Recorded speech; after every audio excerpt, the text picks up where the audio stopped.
इस शख्स को तो आप जानते ही होंगे। ये वो शख्स है जिसने एडोल्फ हिटलर को हराया और वर्ल्ड वार 2 के दौरान एक ऐसी आइकॉनिक स्पीच दी जिसने नौजवानों के रगों में खून दौड़ाया। जर्मनी को हराना उस वक्त नामुमकिन हो चुका था, मगर उसी नामुमकिन चीज को मुमकिन बनाया विंस्टन चर्चिल ने। तो आइए जानते हैं वर्ल्ड वार 2 की अधूरी कहानी। अगर आपने हमारी वर्ल्ड वार 2 का पहला पार्ट नहीं देखा तो आपको उसका लिंक डिस्क्रिप्शन में मिल जाएगा। तो आइए शुरू करते हैं आज की इस वीडियो में। अब जब हिटलर इतनी सारी कंट्रीज पर कब्जा जमा चुका था तो हिटलर को लगता था कि ब्रिटेन हमसे पीस ट्रीटी साइन कर लेगा, ब्रिटेन हमसे सुलह कर लेगा और हमारे खिलाफ नहीं लड़ेगा। मगर दूसरी तरफ विंस्टन चर्चिल, जो कि इस तरह के मोटिवेशनल वर्ड कहकर लोगों को मोटिवेट कर रहे थे, We shall fight on the landing grounds.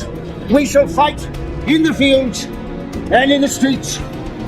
We shall fight in the hills.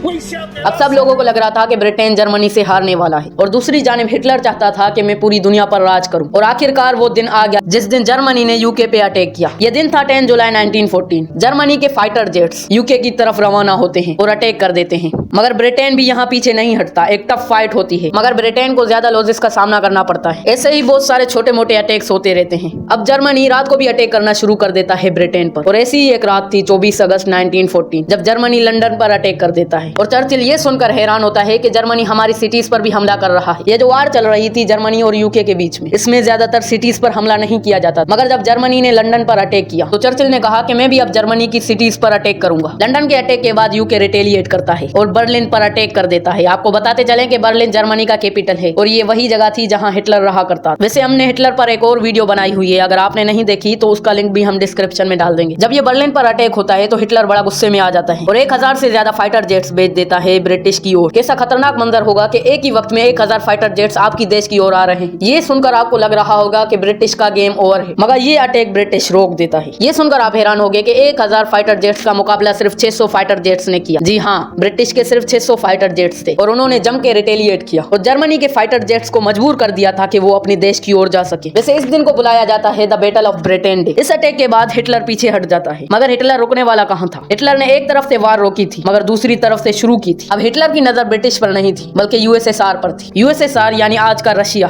उसे उस वक्त यूएसएसआर कहते थे। 22 जुलाई 1941 को हिटलर अपनी आर्मी यूएसएसआर की तरफ भेजता है। खुद को बचाने के लिए यूएसएसआर ब्रिटिश के साथ जुड़ जाता है, यानी अलायंस पावर के साथ जुड़ जाता है। मगर हिटलर की आर्मी कहां रुकती थी। हिटलर की आर्मी ने यूएसएसआर का बहुत ही बड़ा हिस्सा ऑक्युपाई कर लिया। अब कहानी में बड़ा सा ट्विस्ट आता है। जापान गलती से यूएसए के ऊपर बॉम्बिंग कर देता है और अमेरिका भी वार में जुड़ जाता है, जो पहले अमेरिका नहीं चाहता था कि मैं वर्ल्ड वार 2 में जाऊं, क्योंकि वर्ल्ड वार 1 में उनका बड़ा नुकसान हुआ था। मगर फिर जब जापान ने उन पर अटैक किया तो अब अमेरिका को जुड़ना पड़ा और सब देश एक दूसरे को मार रहे थे। अब फाइनली जर्मनी बहुत वीक हो जाता है, क्योंकि जर्मनी ने अपनी आर्मी यूएसएसआर की तरफ भेजी और पीछे जो कंट्रीज थी वो जर्मनी पर अटैक करना शुरू कर देती है। और फाइनली मई 1945 को जर्मनी खुद को सरेंडर कर देता है और सरेंडर करने के ठीक 2 दिन पहले हिटलर खुदकुशी कर देता है। ये सुनकर आपको लग रहा होगा कि वर्ल्ड वार 2 खत्म हो गई, मगर अब भी वर्ल्ड वार 2 नहीं रुकती।